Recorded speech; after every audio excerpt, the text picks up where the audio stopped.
Hi everyone, welcome to the EFL Grand Finals. Before I hand you over to the chair, the career team wanted to feature the language, training and equity teams to thank them for their exceptional work during this WUDC. A member of each team will present the motion before the beginning of each final.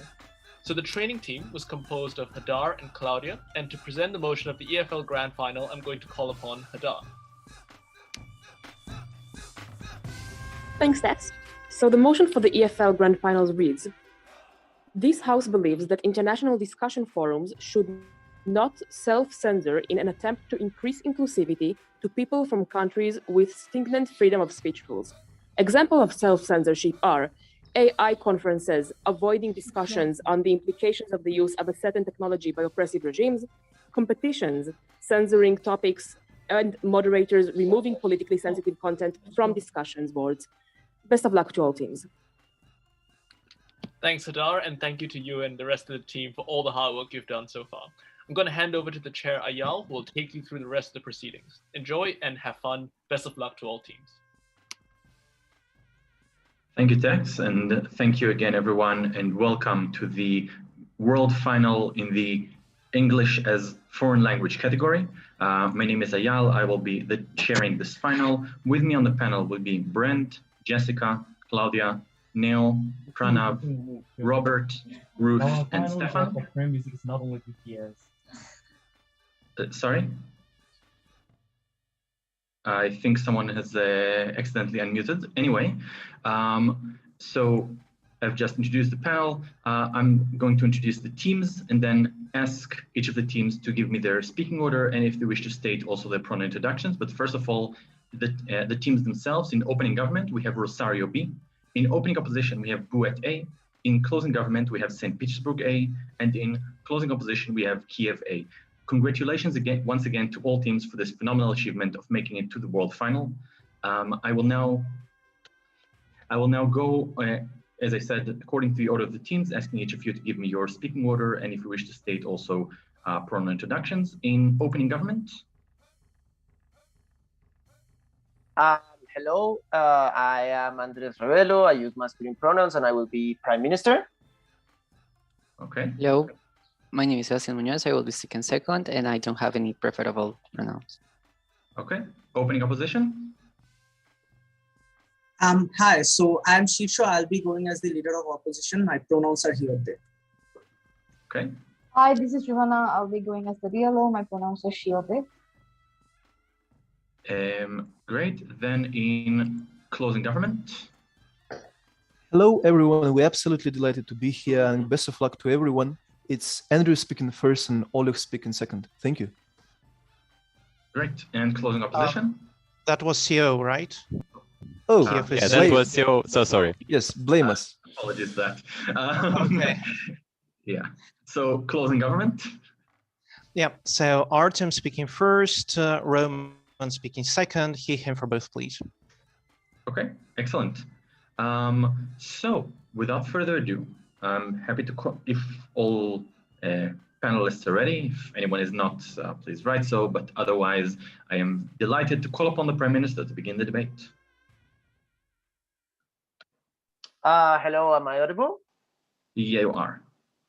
Okay, thank you very much. The POIs in the chat, and a quick thank you to Sebastian. I told him before, he's an excellent partner, and also great luck, best of luck to all teams. I'm sure that you are pretty good if you made it this far, and I hope that the best team may win. Okay, just give me a second, I adjust the time. Oh, also a quick thing. If I, for some reason, like I'm not giving you a POI, and it's probably because I don't have like the capacity to check the time. So if I haven't given something, you can write that it's 5:30 in the chat and I will probably give it to you. Okay. I'll start in 3, 2, 1.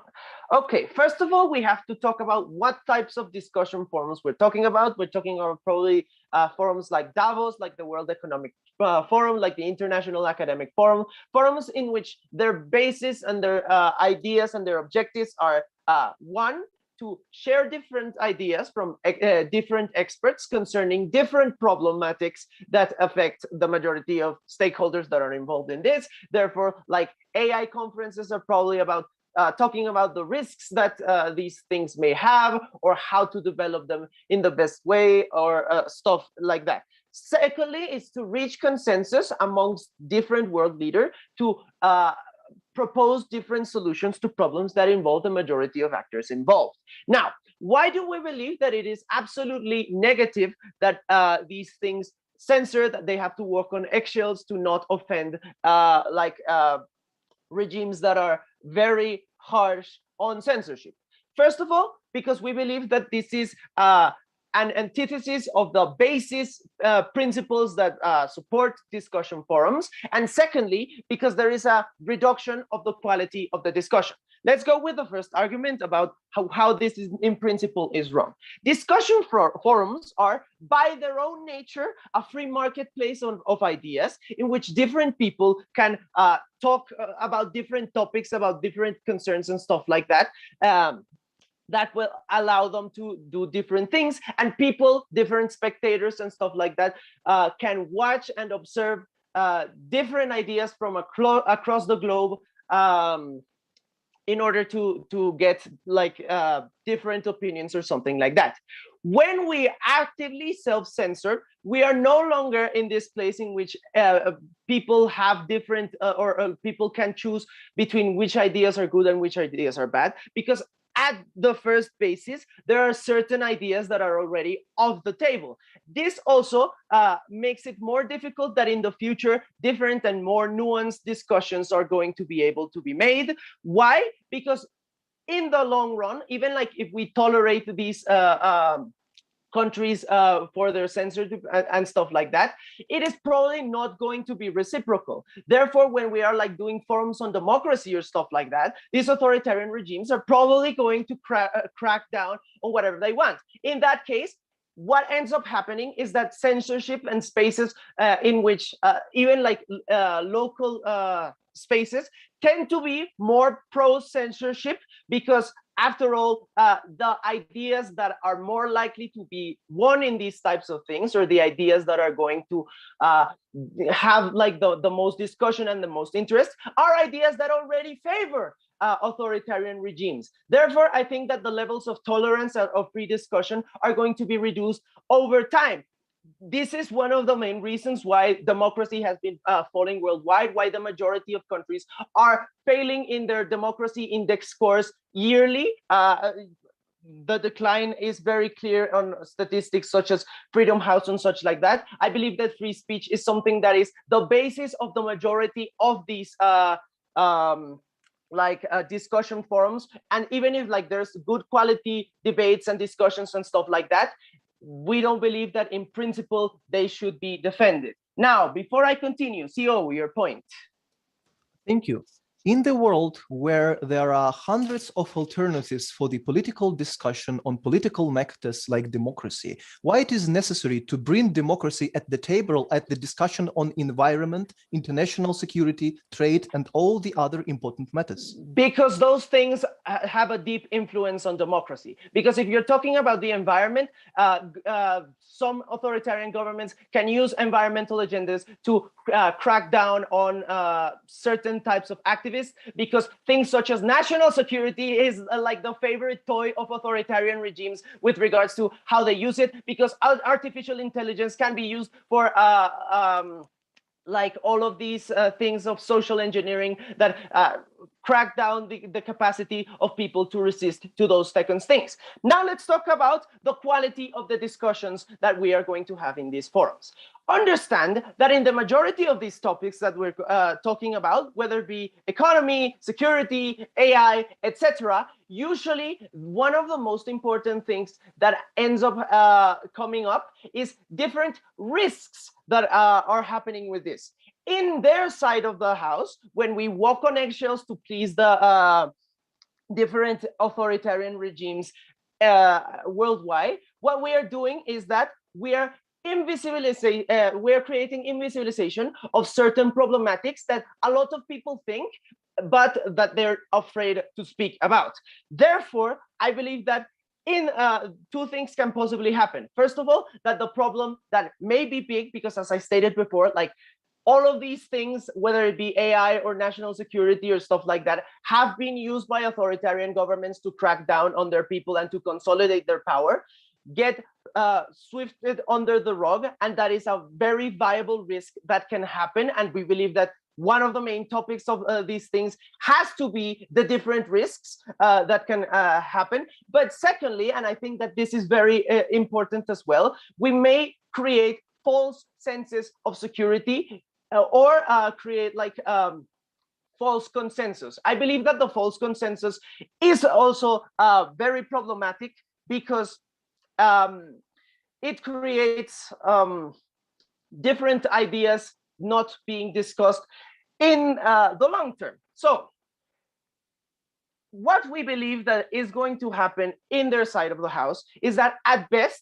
we are going to, yes, allow some of these people to come and to probably discuss and to probably like engage with different types of ideas. The problem with this is that those people probably still have an interest to go in this. I believe that at first glance, what these different discussion forums have to put is demand that no topics are going to be off the table, because most of the problematics that are going to be discussed are important to the topic at hand. Therefore, if you want to visit, you have to pay attention to the different ideas that are going to be like that. We are against people walking on eggshells simply to not disturb people that are already in power and that use these elements for their own benefit, because we showed you how this can consolidate more authoritarianism in the long run, and because this is wrong in principle, we are very proud to propose.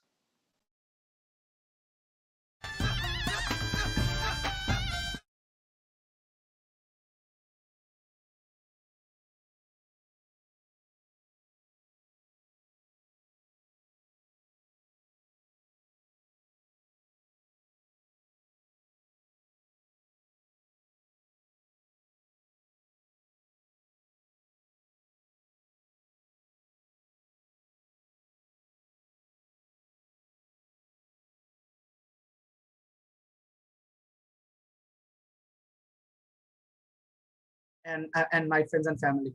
So that being said, I prefer POIs in the chat, but you can also open your cameras and wave at me, but it's preferable if you like raise it in the chat. I can look at it better that way.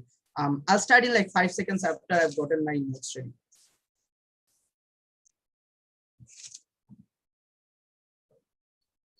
Starting in 3, 2, 1. Just a clarification at the start of my speech. We don't think that the side of the opposition is one where you don't actually critique these sort of authoritarian regimes to begin with. We believe that in certain scenarios where you think that the crime is extremely high or there is extreme oppression of people going on, things like crimes against humanity, things like genocide, we do believe we can still come out and criticize these people. But oftentimes when we are self-censoring, we like weigh the cost and benefits that are involved in these scenarios, and then we decide on what things we should censor or not. That being said, why like let's move on to what the actual like aim of these international discussion forums is and why you need like inclusivity in the first place, right? We believe the general aim of international discussion forums is to create betterment of the global population through things like creating better environment, things like creating better economics for people in general, etc., etc. We believe these sort of forums are something which create exclusive access for the people who are in the developing world, and therefore this creates a scope for them in order to access better forms of life. Notice that when you're talking about other countries, for example, for example, the West or the developed countries, these countries don't necessarily need to depend on these things as much because they probably already have bilateral agreements. They probably have developed technology which they can implement within their country. They probably have a lot of institutions that are very strong and that create censorship on the create check and balance mechanisms on the government, therefore creating betterment for the people in general, right? So we believe therefore the major stakeholders in this debate are these developing countries, and we believe once there is inclusivity, you can create betterment for people living in those areas in general. I'll move on to how that happens, but it's important to recognize that if these people don't participate, then probably your your discussions can be really meaningful to begin with, and therefore it's important to include ensure ensure inclusivity in the first place. All right then, on my material, firstly I'll show you what the characteristics of these countries are and why they are unlikely to meaningfully engage if you do not self-censor, and then I'll show you why the counterfactual is much better, right? So firstly, on characteristics, recognize that these countries are often likely to be developing regimes which don't have a lot of democracy, meaning they're likely to be authoritative or dictatorial states where the leader stay in power through the portrayal of some sort of strongman image or saying that they're creating a lot of development. We also believe these are areas which have in general weaker institutions and lack public awareness due to the lack of things like education and whatnot. We believe there is also a lack of access due to lack of engagement to the global population. You don't necessarily have a lot of global institutions in this areas. Therefore, you don't really understand oftentimes what the ground reality in these areas is. Why then are you not likely to get meaningful engagement? Three reasons under this. Firstly, these leaders need to uphold their strongman image. Therefore, they need to cater to the far right and show that we are doing a lot of good to their countries. This means that they do not bow their heads to criticism. This means they try to always show that they're in the right place and everyone is their enemy. The moment you go into these forums, even though they're criticizing you or even though you're being harshly and everyone's harshly against you, this might create the notion that you're not being strong enough for your country to follow. This is why Putin tries to show that he does not care about what the United Nations says, or this is why a lot of dictators, for example, in Asia and Africa, don't really care about what these forums say, right? We believe, therefore, if you don't criticize, they're likely to go out against you and say these are just bad areas and we don't want to engage with them at all. Even if some engagement happens, we think that is unlikely to be meaningful because they'll always think these people don't think about us and cater for their own incentives in the first place. Recognize that oftentimes these countries come with a lot of colonial history and cultural and ideological differences. So there is already an existing antagonism towards the West. The moment in time the West criticizes them as well, it's very easy for these strongman dictatorships to lash onto that narrative and say, well, they are extremely against us, they are bad people, and therefore we should not engage, right? This means that oftentimes you do not have meaningful participations if you don't self-censor, and these countries keep on doing whatever they want to begin with, right? But secondly, we also believe it's very hard to engage on a personal level in these forums as well, because oftentimes even if you can come out of their country, you have your extended family and friends living there, and therefore you always think that there is a risk to their life if you go against the government, and therefore you're unlikely to be able to meaningfully go against these countries and create protests to begin with. I think that is the reason you don't get meaningful engagement if you're really harsh on them. Why is this harmful? Because I think this just means you have a lesser understanding, because through these discussions is how you set up local forums and NGOs in these areas which help you understand the local area better, but also you can create education and infrastructure in these areas. The way this is important is, since now people can have education and infrastructure, they understand why this is important for them, and therefore the incentive to join is created. Without doing this, actually the incentive does not exist, and therefore the people are unlikely to push the government in order to create changes in the first place, and are more likely to buy into the narratives of West being bad or that strongman dictator being really good in the government's world, right? We believe once you have these people participating in the first place is the moment in time where you can create these incentives for people to engage, and therefore in the long run you create better discussions and better better results as a whole. Before I tell you how that happens, I'll gladly engage CG. Don't the governments understand that they need it and will still engage in those forums? I think governments are unlikely to understand because you already have a lot of alternatives existing in the world. For example, China can fund rogue nations. For example, you often have Russia or other extreme leaders funding in those areas. So what happens is, if the international forum is way against them and they see no alternatives, they're likely to buy into them. But if there is alternative, they probably will consider the Chinese death trap and other problems that come with engaging with these extreme actors, and therefore are likely to opt into the international forums more. why is this better? Because I think now these people, like these strongmen themselves, can say, well, this is still a moral win because they are accepting us as we are, and therefore they can still preserve their strongman image even though they're engaging. This means that now there is an incentive to engage because they can create the narrative that they're winning. But secondly, we also believe due to this, you get all of the marginal changes that we talk about, things like creating better institutions, creating education and public interest in general. But secondly, we also believe due to having this sort of meaningful concessions, you're able to create incentive for the people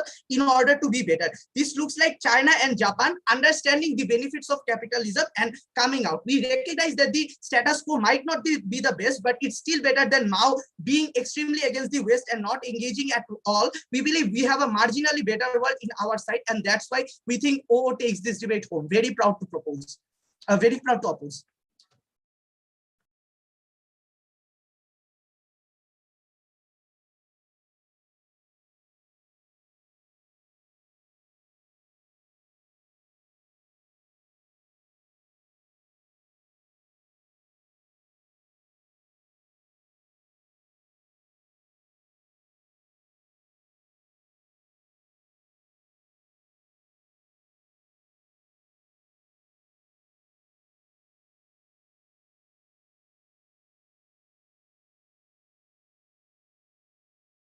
Speech.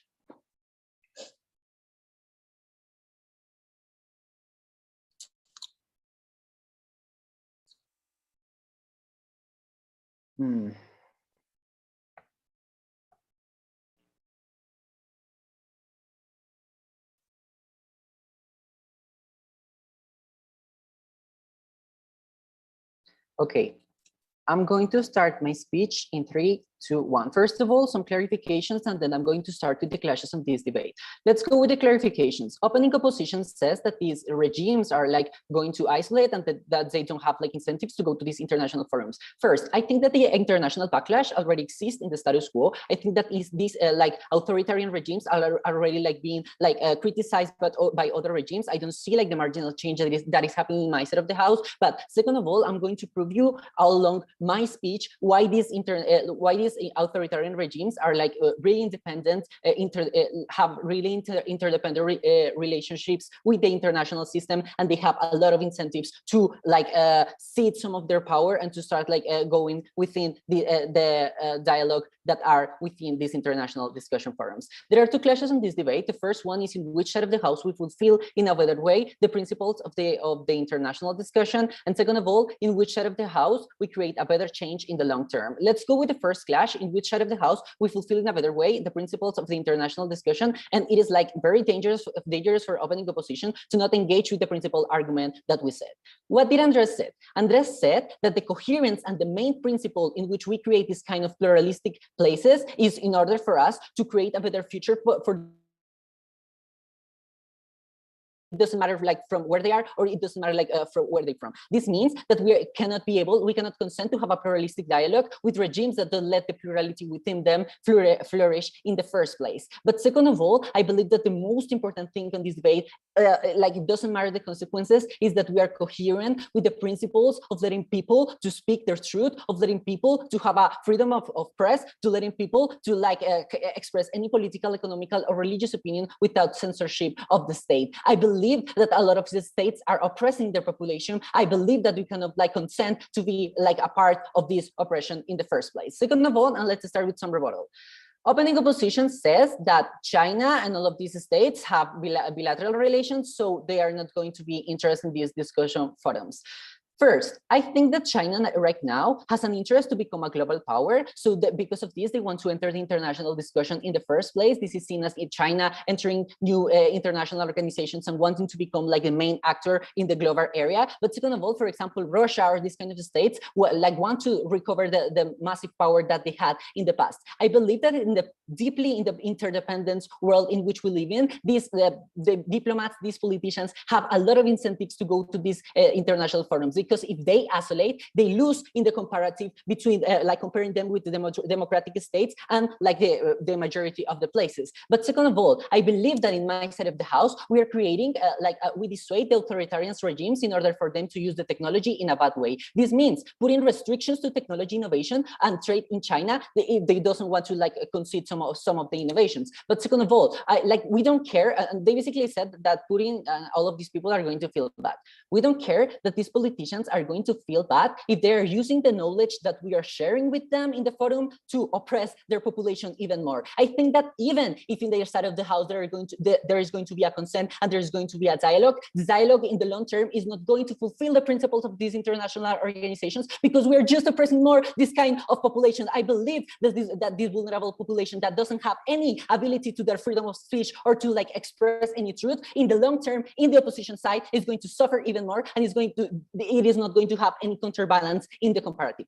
What happens in my side of the house? In my side of the house, we have the most powerful states in a cooperation in order for them to know not censorship, but to make a counterbalance to this kind of authoritarian regimes. This is seen as telling China to stop like making the Uyghurs disappear. This is seen as telling China to not use these technology applications in order for them to oppress their population in the long term. This means that even if China can create their own technology, they will not have the incentives to only create their own technology within their own state, but because they will lose in the comparative within the technology innovations that we will have in the first place. This is seen as, for example, all of these international academic forums that will have a lot of AA conferences in order for us to use this in the best way possible. I believe that we cannot consent to have this kind of regimes.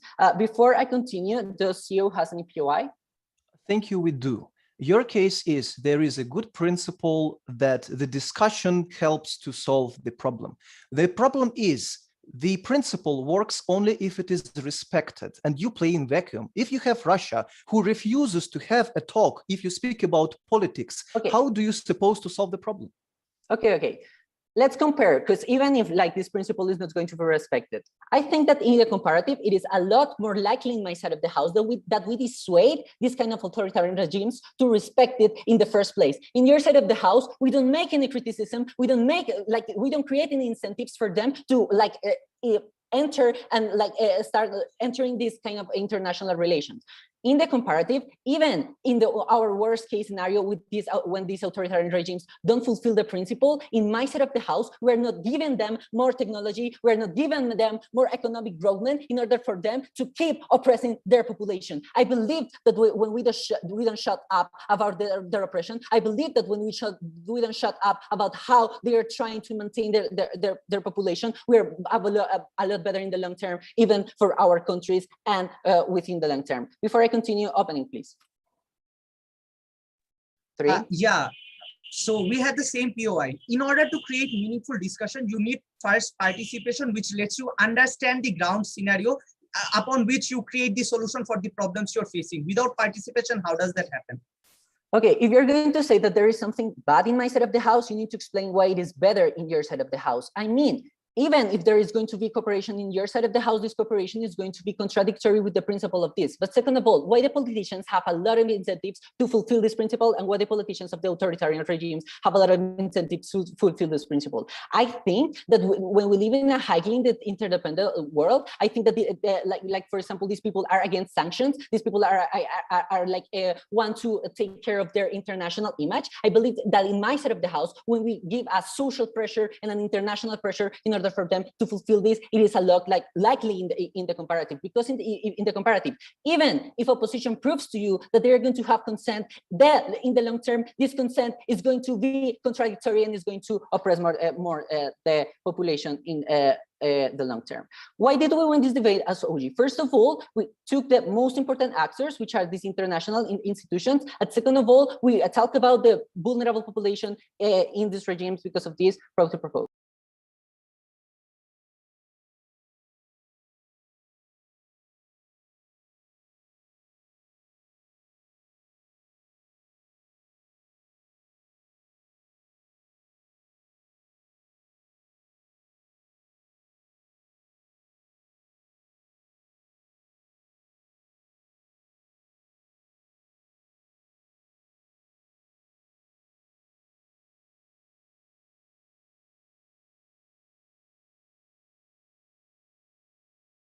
Three, two. EPM talks about, even if you give them this kind of sense, don't give them this kind of censorship. If you like criticize their ways of life, their cultures, their norms, their religion, or the thing that they don't believe in as a country or as a dictatorship or as a government or as a delegacies, you will have like these countries will still have these incentives to go into and opt into these things because they have like incentives. I do not know first of all what are the incentives, but I can literally give you examples like North Korea, like Iran, literally trying to self-sustain and in the process exploiting their own population and resources more. That means even if you want to critique on their side of the world, their base case scenario of TPM and PM, they will have incentive to still join. This doesn't happen because they've tried it and didn't work, right?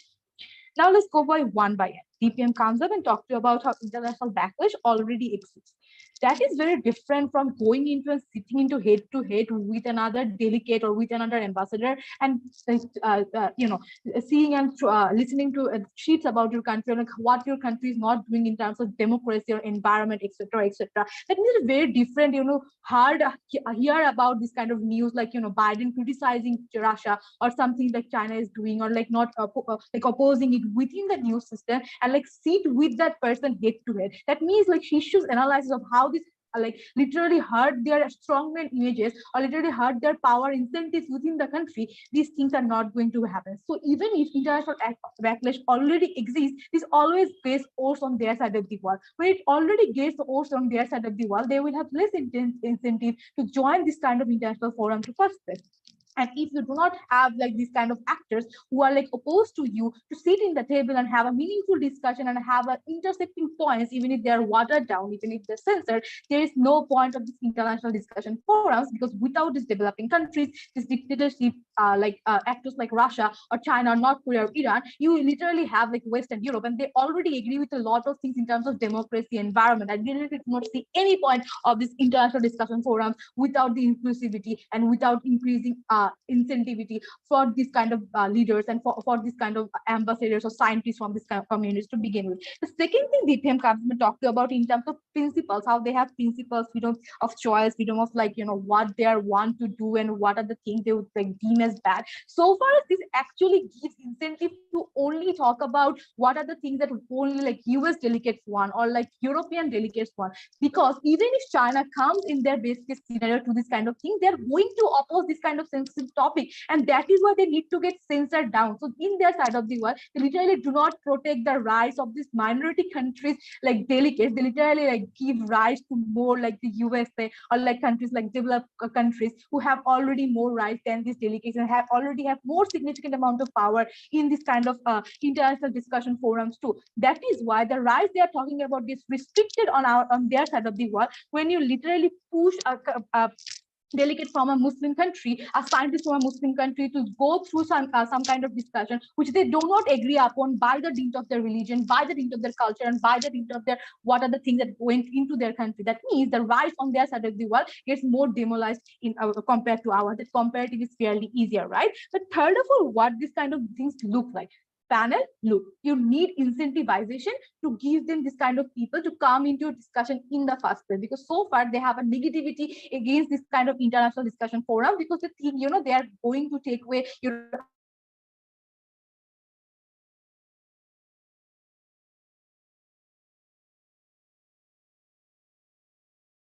country still having this belief like it's a sensitive topic, you should not talk about etc etc. That means it becomes apologies. I think that the speech has been cut off at some point. Yeah, it's just not just me. So for me, it was cut off at around 3:40 on the clock.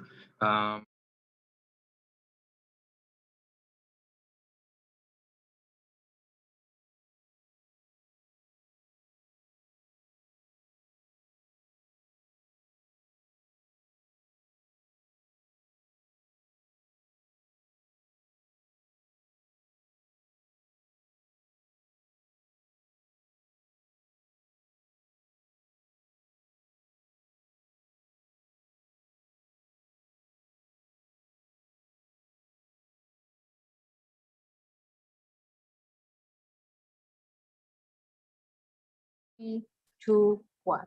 So notice panel, how you bring down this kind of tolerance level that PMs now talks about, right? PMs comes up and talks about, tolerance will be going down in their side of the world because, they're talking about this kind of radical things which these people who need this help or need these changes do not have been to. But when Shisho in his last argument talks to you about how like literally Japan opening up, China opening up, literally revitalize their own country and their own country's economy and people, I think this also goes on our side of the world. Why? Because notice panel, you literally cannot come up and talk to a Muslim leader and like changing the whole scenario about women rights in their country. So far as you need this infrastructure and small changes to go through these countries. When you water down this version, when you literally agree with some points, you have more incentive for these leaders to go down and join their discussion. So that is why they will lead you to like marginal changes will give them incentive to build NGOs, to build education infrastructure, to bring marginal changes in terms of rights of minority of women in these countries in general. And that is when you will see this benefit occurring for the minority people or for the people on the ground, which will give more incentive for these countries to actually go down and like open up more. Literally happened with China for the last 50 years, right? That is why still like CCP is not the best actor, but it's still better than Mao, right? But last thing, what developed countries in the international forums need it in general. Understand? These countries have resources, human resources, and in terms of like other kinds of resources, they have emerging markets. So in terms of when we're talking about AI, takes or stems in kind of things, these are the countries which need this kind of take to lead their people to a greater life or develop countries having access to these markets in the first place. So far as Shisho proved you, these people do not have any incentive when literally criticized about their environment policies or democracy policies. They do not have an incentive to come in your tech support conference or your international STEM conference. That is why you're likely to be losing the access that you could have because of the negotiation and the marginal benefits you could have got. So on the comparatively, for the developed countries who are in the more power in the international discussion forums, you need this kind of thing, right? Before moving on, yeah, PY. Do you have time for PY? Closing? Yeah. So if this discourse that those authoritarian countries promote is harmful to minorities, women, or other countries, why there is a principle to let them uphold this discourse internationally?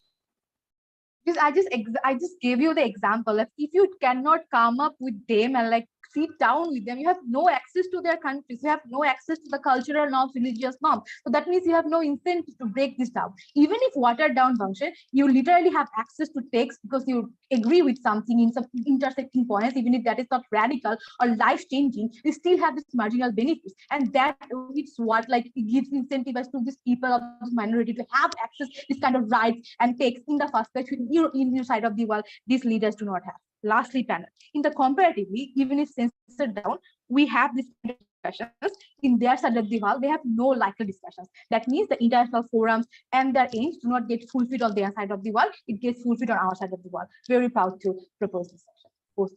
Yeah, 7 minutes. Thank you all.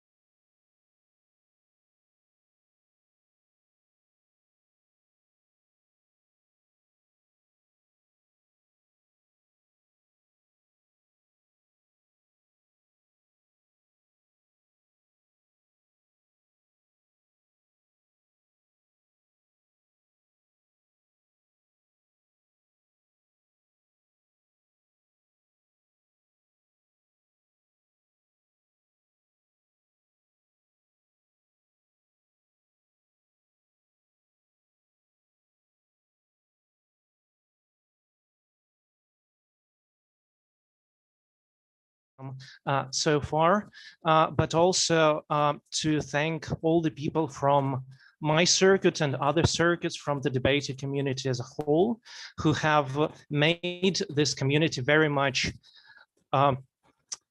important for me to be a part of, and one of the most important things in my life. And many of them are now watching us and supporting us, but I'd like to thank them for making this a community one to be, so that I am honored to be part of this community. And come to St. Petersburg 2023. I'm sorry. Okay, and I will be starting my speech in a moment.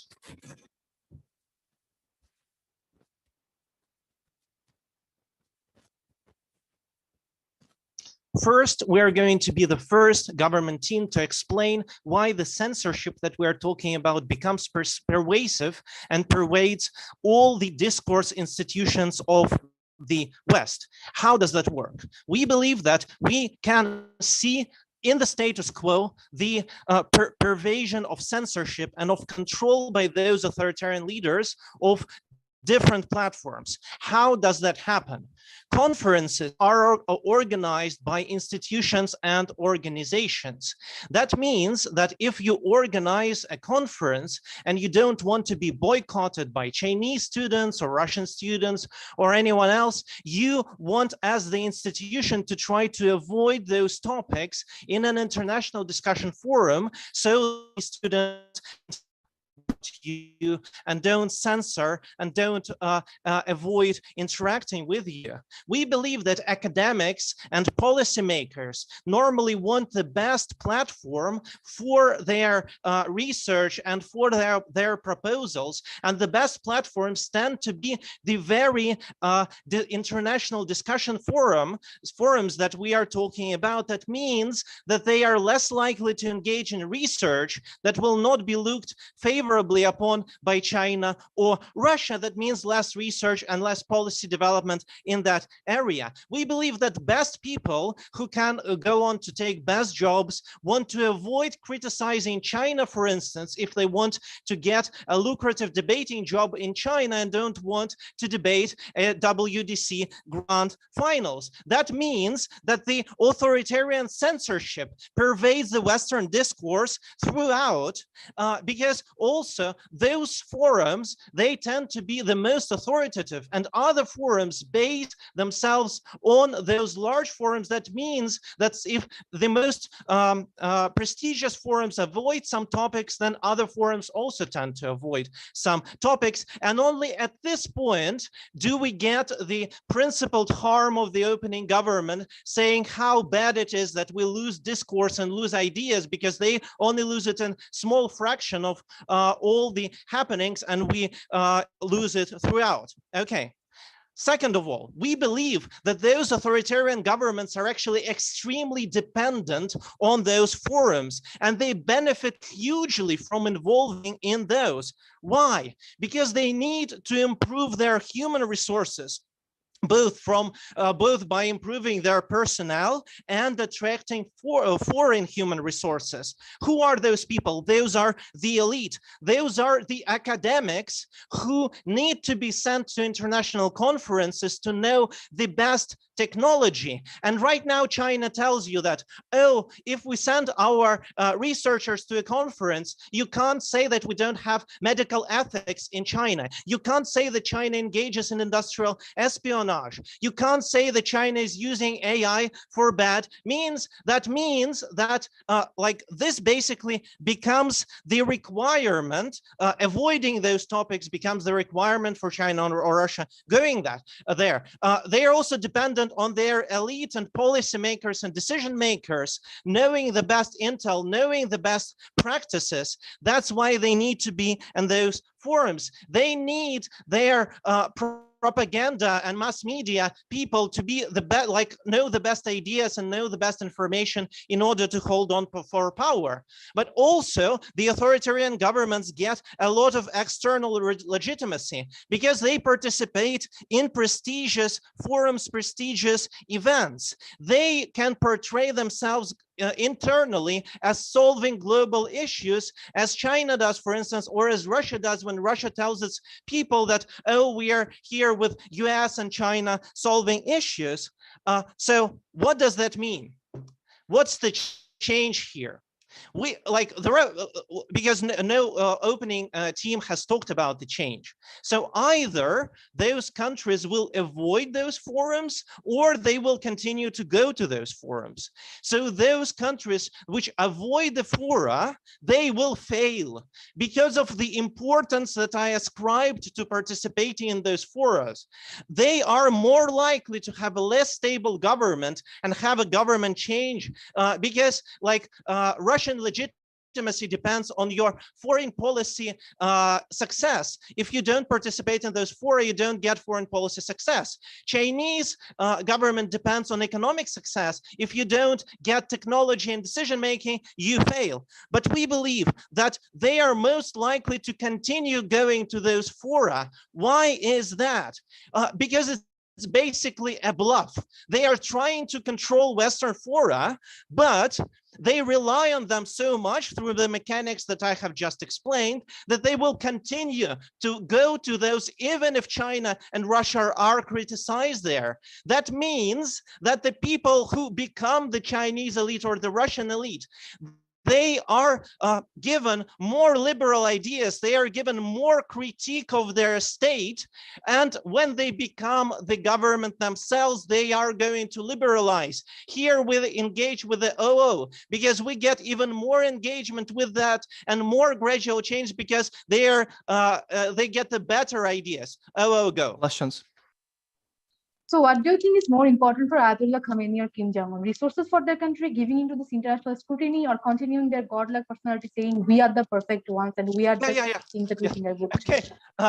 What those authoritarian governments are going to do, they are going to come to those fora where they are criticized, but then not report this criticism in their own media. This like solves all the OO case because they are not reliant on Western media for their propaganda. They are reliant on their internal media that they control. That means that they still go to those fora and send their elites to those fora, and those elites now see that indeed they are often criticized, that indeed there is another way for Russia or China or even Iran, and indeed they are like, they grow up in a discourse that is more liberal, and that means that we get more gradual change because the most opinion forming and character forming events are not censored anymore, and they tend to get better opportunities to change their country for the better in the future. That's why very proud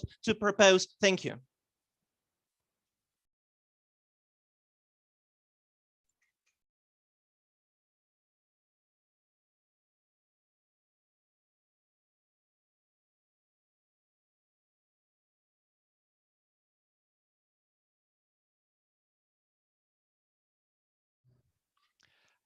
Before the start of my speech, I'd like to thank everyone who supported me in getting so far, my beloved wife and family, the greatest teammate you can imagine, I guess one of the best coaches in the world, Monica Foreman, and thank you for all the Ukrainian debating community for the support. It's very needed for us. And I'll allocate my notes and start just in a second.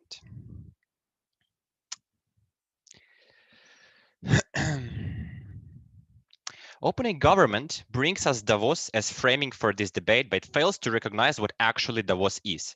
Davos is forums like Davos are not the place where some random guys are speaking up on some random matters. It's not kind of like TEDx or something like that. It's the places where the politicians and the people of power gather together in order to talk about their differences and create global law and global rules for all of them to abide. Considering that, we'll have three basic points of extension and rebuttal will be integrated. First of all, we're going to prove you why the changes in the defenses of the freedom of speech in suppressive regimes is impossible through international forums. Second of all, we're going to prove you why ability to agree is often more important than freedom of speech because it fails not only the state that leaves those meetings, but it basically fails everyone. And thirdly, we provide you what opening opposition had failed you to provide. We'll provide you with a mechanism for change for freedom of speech in those areas which are being oppressive right now. Coming to our extension. So we basically have to understand, right, that why the international forums are the worst place for such kind of debates to happen.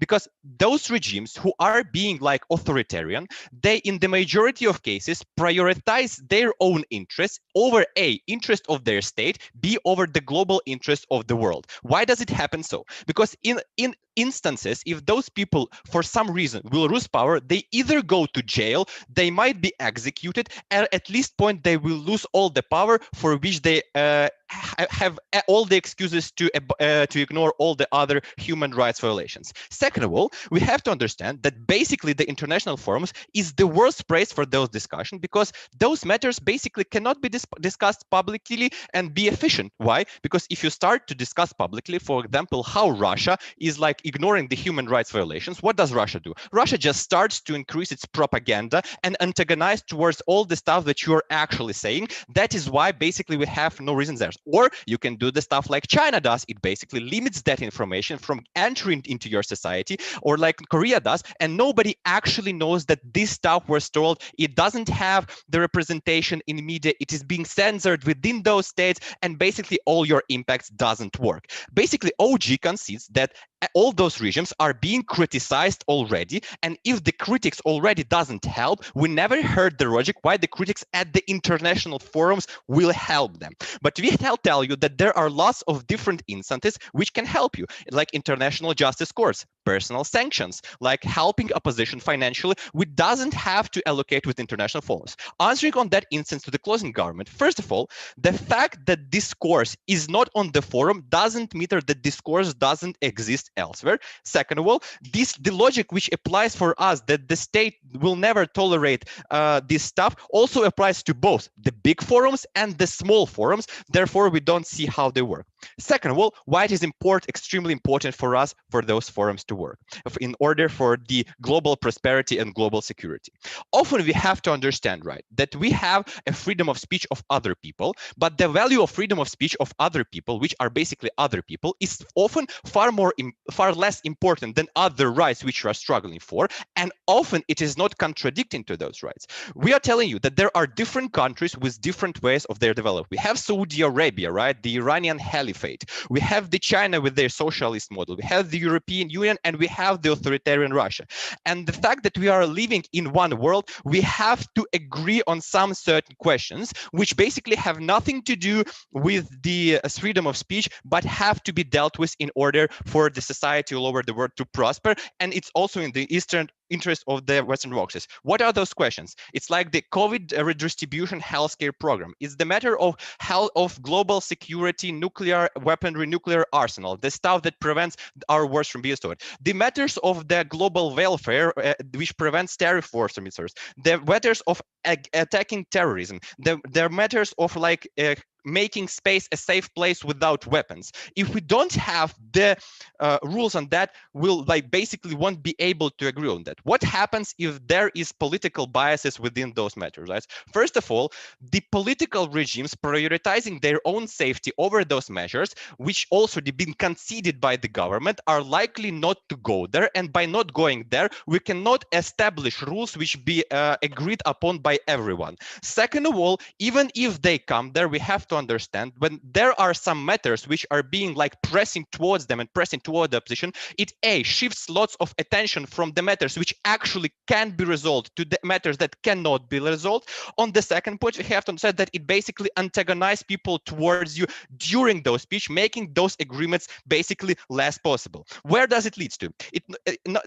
We don't agree with the framing like Davos is some place when you China go and you buy all the technology. No, it's not about that. It's about when China, Russia, USA, which are basically global geopolitical rivals, come and say, here are the rules and here how we're going to do this. And if there are no free rules, we basically, in order to say freedom of speech, are neglecting lots of other rights, and lots of injustice happens all over the world. The injustice with distributing vaccines, the injustice with military abuse, the injustice with financial inequality and the poverty in lots of regions, which cannot be defended through the international agreements which never occurred. Before I continue, I'd like to engage with CG.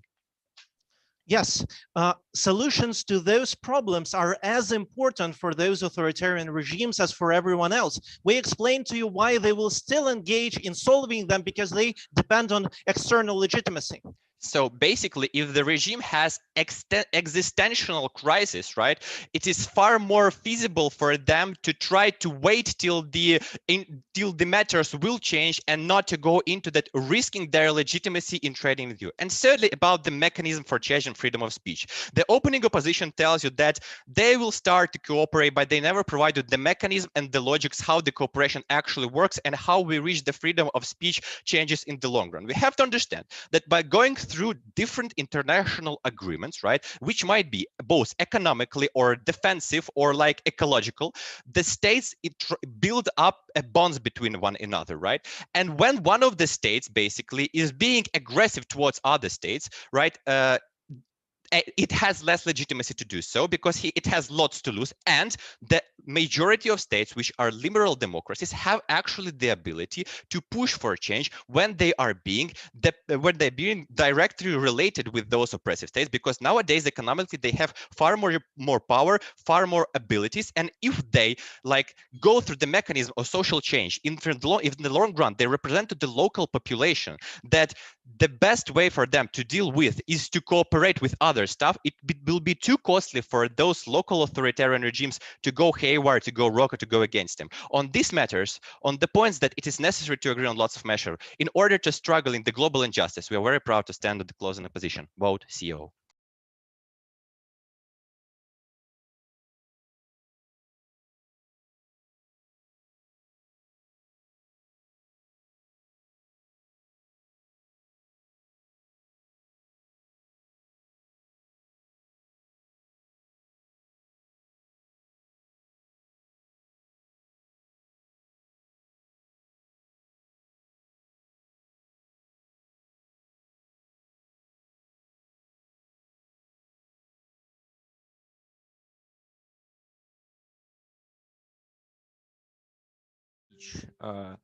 I want to say thank you to Artyom. Love you very much. It's my second English tournament, and it's quite great, I think. And I want to say thank you to several people: Глеб Игнатьев, Глеб Цыганов, Аня Макарова, Люба Завертяева, Артем Посвежинский, Виталий Жипексар, Святослав Архипов, Ваня Богатырев. Люблю вас. And thanks to Russian debate community, but Artyom already said that. Максим Стон, тоже тебя люблю. Ням-ням-ням. Okay. Okay. I'm starting my speech in 3, 2, 1. Let's go. So starting with OCO, they say, well, international forums, people won't go there because they're afraid to lose their legitimacy, etc., etc. The main clash in these debates is actually, will they go there or won't they go there? And we say, and Artyom gives you several mechanics, and the only answer CEO says you is they just don't go. It's not the answer. It's not rebuttal, we believe. But moreover, we believe that, first of all, if they don't go, they have examples of North Korea and Iran who fucked up, whose economy fucked up, and everybody see that these countries is a failure without any money and without any good effects for the elites for these countries. So they want to go this way and probably want to avoid it. But moreover, other answers. We believe that they say we have sanctions. Yes, we can both make these situations. Yes, we can use sanctions and in this international forums to liberalize country, no problem here.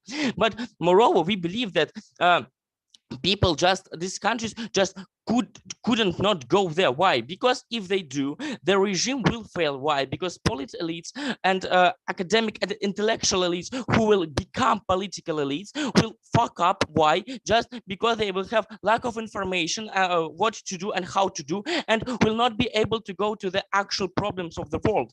And so possibly the regime will fail either way, and so these countries see this and can calculate this situation, and so they actually want to go to these forums. But moreover, they say, well, we have freedom, we have different problems, for example, terrorists, etc., etc. In this case, countries still will go there. Why? Because this problem still affects them and they need to attack it. They understand that they can destroy these problems on their own, so they most likely go to it and go to these forums and solve these problems. But moreover, they say, well, and it's a bluff actually, because already a lot of countries actually already criticized Russia, China in WTO, Russian in Human Rights Court, but they still in these organizations because they understand that it's important to be part of them, because it's part of their outer legitimacy. Why we will always go to these forums? Because every legitimacy based on effectiveness in world politics, in your economy, and you have to be in touch with the world to understand what problems it brings. So you probably will go to this forum just to not to lose this effectiveness, because it affects your legitimacy and affects your possibility to be more better country, to be stable as a regime, etc. Why it is important? Because political elites who go there now liberalize and talk more about their countries, and now address to their elites more progressive solutions which we can choose, and though there will be more progressive changes, yes, small enough, but still will be more liberal country, etc., starting from economic problems or starting from worldwide problems. Yeah, we will do more progressive, we will give our elites more progressive solutions which elites will actually choose from. Later takes POI later, sorry. So now comparing to opening a position. They give you different mechanics. Yes, developing countries would not participate, already explained that. Less global infrastructure, we believe. Look, if you have a global infrastructure, no global infrastructure, we believe if we build this infrastructure right now, then this global infrastructure will work in favor of authoritarian regimes and giving bad consequences. Why? Because the regime will be stable, because Uyghurs will be always suppressed, etc., etc. Why? Because you actually have to communicate on a condition that China gives you and other bad countries gives you, and so probably you have to play on their role and have to listen to them, and so there will be no positive effect on these countries whatsoever. Why? Because every propaganda will be highly working there, just because they understand that they can manipulate technologies who are going into them, etc., etc., etc. Moreover, they say, well, okay, starting with opening government right now, why we are better than opening government. Their mechanics, why we go to these forums is technology. Why it is important? Why we lose effectiveness with technologies? It's not important. We're talking about political elites and student academic elites. Why it's more important? Because these people bring solution to wider problem than technology can affect you, first of all. But moreover, we give you more mechanization through universities, through why this elite won't go there, and explain you why actually there is a need of these countries to go to these situations, to go to these forums. Why? Because they need knowledge, because we are basically dependent on, as Artyom already explained, and so it's a better mechanization and so better incentive for us to go to these forums, and so consequences are working better on us. But moreover, they're part of freedom of speech working only if they can persuade and others people to respect this freedom of speech. And now, but moreover, they don't explain why this discourse is very wide. We explain why discourse is wide through giving you information about how large it affects you, because universities always participating in this forum, so people from universities, teachers from these forums participating in these universities, and this explains why we have much bigger discourse, and so our possibility to avoid problems and giving China outer legitimacy, because it explains how China is cool, because they don't talk about the problems, is high possible, and so the authoritarian regime became much more stable. Opening a position question. Yeah, so your make on about secrecy only works in the most extreme scenarios where people have no access at all. We think due to like globalization and internet, even people in China have some idea about what is going on in the world. As it has been established that strongman leaders care about their image more than power, why do they not retaliate then?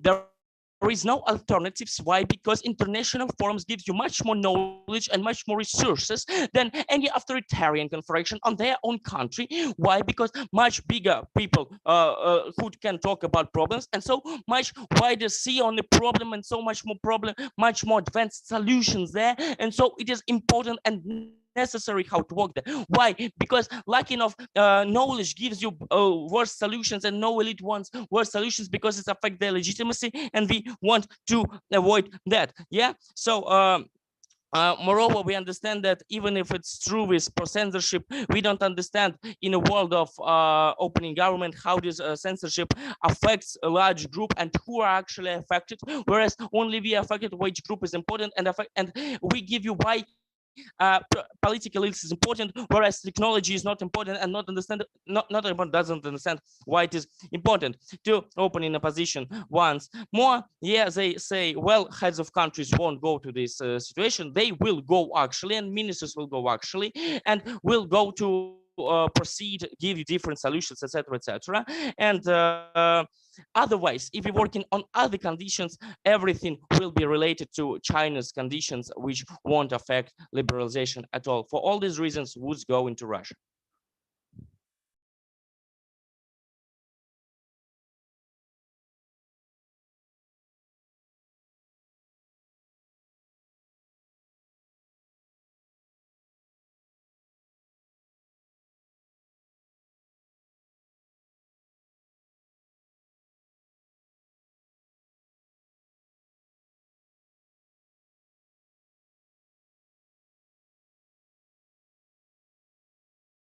The speakers, I have something to tell, and I have a good reason to take off your timing, because it's not even about me. It's about like the historical significance of this event for us, for Ukraine, because Ukraine has never before broken to the World WUDC Championship, not even to the semis, not to say about the finals. And we had other amazing teams, one of them going to the semis, one of them almost making that without the speaking points. They are absolutely amazing, and we are here with them. We feel your support. We also have like a huge support from all the other people gathering offline in this dangerous reality in Kyiv, in Odessa, in Kharkiv, in Dnipro, Lviv. Thank you so much. We are the most humbled by this experience, and we feel your support. Ми абсолютно пишаємось, що в фіналі цього турніру звучить українська мова. The other thing is that we are glad to be a part of the global Ukrainian community, global debate community. We invite you, everyone, to participate in our debate tournaments. We are so much privileged to be part of this community. And finally, thank you so much for all the people who support me. First place, my mother. Second, my wonderful teammate who has the patience for me. Third, to indeed the best mentor ever, Monica Foreman. We would not make that without you. And for my close people.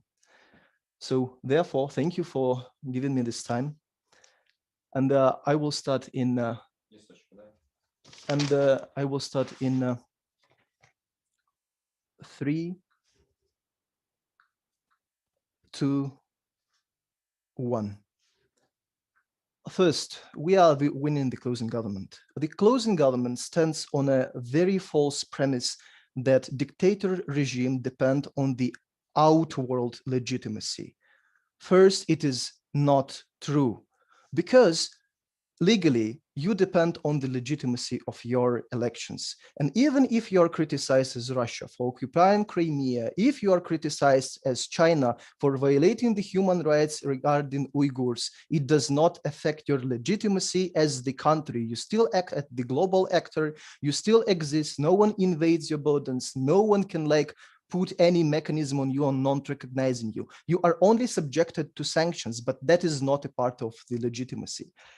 Second point, we believe that participation in these forums does not affect the legitimacy of the countries, because they are insignificant, because as the closing government itself says, they are likely to mute the media who speaks about that. So even if you did not participate it somewhere, and if you are muting people, they will not know about that. And even more important, they really do not care. It's like if you're an average citizen living in Russia and living on the brainwash that we are great because we occupied Crimea, this huge nationalistic ideology, how does participation in some youth forum or even World University Debate Championship gives to an average living person in Russia a feeling of the legitimacy of Russia on the international scale? This is absolutely hilarious. The second point of the opening of the closing government is that legitimacy depends on the efficiency of your managers. And if you do not participate in these global forums, your managers will be inefficient.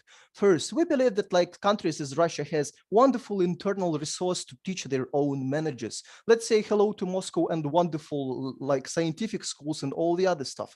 Second, actually, people do not identify the lack of the managerial capacity with participation in global forums. Average person living in Russia, if they are unsatisfied with their local government, does not say this local government is bad because he did not went to South Korea on the capacity building. This is absolutely hilarious presumption. Now, the other point. closing government says that we do not care about being criticized at global platforms because we will mute them anyway. Well, first, you cannot mute even your national actors. You have failed to mute Navalny, who has been able to give his speech and to speak up, even sitting from the prison, even being recognized as a terrorist organization, even being outlawed. He is still the loudest actor. You are unable to mute him. Belarus has been unable to mute Nexta. They are literally stopping planes to stop the Twitter, the Telegram channel from speaking out, and they are unable to do that. Third, you have international speaking out actors who you cannot move. Radio Freedom played a huge part in demolishing the USSR, and you cannot mute that. Third point, you actually prioritize your internal thing towards the outward legitimacy. This is why Lukashenko put the Ryanair plane in Minsk, saying literally, sorry, fuck you to all the international legitimacy, just because his internal safety towards the people is more important. This is why Putin literally tried to kill Navalny and still violates all the good procedures just because they create a huge danger towards the regime. Now, before going on that, CG, let's engage. Yes, Putin wants to be seen on TV as discussing things with Biden and other world leaders. And unless they have that, he doesn't have the strongman look that his legitimacy internally depends on. So he will not abandon that. Speaking on the comparative, he can be sitting alone with a strong face in the room without Biden, or he can sit with Biden who says, Putin, you're a son of a bitch. How do you think, in which world he has a bigger legitimacy? Okay, the opening government says, we violate the global principle of discussion. First, there is nothing standing behind the theoretical principle. Theoretical principle does not save life like agreement on COVID vaccination does. Theoretical principle does not save you from battling ISIS, which you need to sit together. So therefore, we don't care about the theoretical principle. Second point, this principle literally does not work because the politics works on the international political interest. And it's not even the principle, it's even the international law which is violated. This is why Russia occupies Crimea, defines the norms of the international law, takes sanctions and still does that. An opening government says, we are not doing because we respect the international principle of some theory. We do not think so. The second thing which the opening government says that we are not given tools of suppression to these dictatorship countries. We do not understand why being able to discuss matters of international significance necessarily means given tools to frustrate people living in a dictatorship.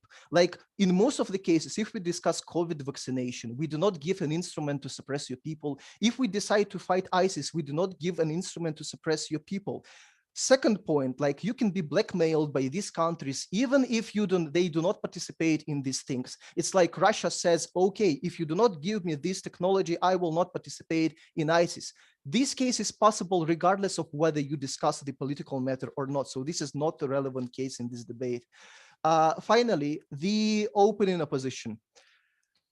The opening government says you have a worse discussion because you cannot solve the matter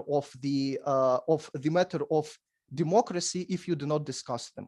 First, you can discuss them at all the other forums. This is what my teammate says. Discuss political matters of democracy on Democracy Global. Do not discuss them at WTO Global. Do not discuss them in Davos because you need these unique forums to solve other problems. This is our unique extension. So the case of the worse discussion actually works on us because if you criticize Russia publicly, it will be less incentivized to make any agreement with you to keep the strong face. Finally, opening opposition. Opening opposition gives not really much relevant case because they said we're speaking about developing countries, just developing countries. First, there are developing countries which do not limit freedom of speech. And there are countries which limit the freedom of speech, but they are well developed.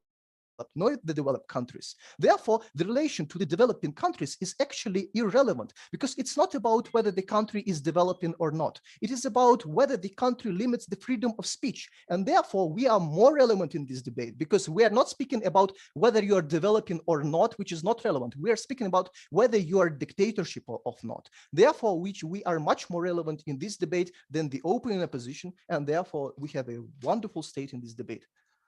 Thank you, everyone, for this privilege. Thank you.